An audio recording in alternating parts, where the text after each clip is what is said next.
பண்ணணும். உங்க தம்பிகளும் சேர்ந்து கர்நாடகா போயிட்டு கேட்க வேண்டியதானே, நீங்க போக மாட்டீங்க, ஏன்னா அவங்க அக்கா இருக்காங்க அப்படின்னு சொல்லி அவதூறா பேச ஆரம்பிக்கிறாரு. ஏடா பரதேசி பயலே அப்படின்லாம் பேசணும்னு தோணுது.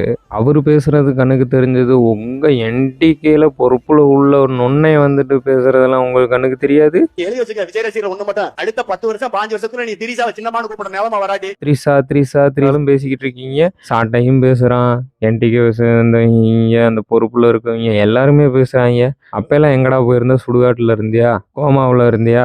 பொதுவா பேசுறவங்க பொதுப்படையா பேசணும். என்டிகேல இருந்து தயவு செஞ்சு இந்த மாதிரிலாம் பேசாதீங்க அப்படின்னு நீ எந்த வீடியோலயாச்சும் பேசியிருக்கியான்னு பாடுறா முத போய். அதே மாதிரி அந்நியார் இருக்காங்க அப்படின்னா அவங்க கம்ப்ளைண்ட் கொடுத்தாங்க. கம்ப்ளைண்ட் கொடுத்தது ஊர் உலகத்துக்கே தெரியும். அவங்களுக்குள்ள பிரச்சனை இருந்தது. பர்சனல் ஃபோட்டோவை வெளியில் விட்டாங்க. அதை பார்த்துட்டு தான் மக்கள் கேள்வி கேட்குறாங்க.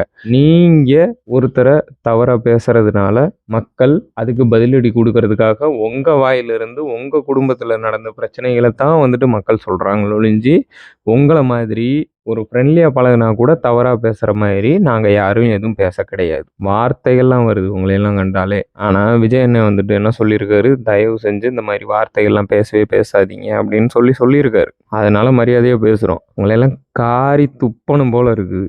என்ன ஜென்மம்டா நீங்கெல்லாம். நன்றி.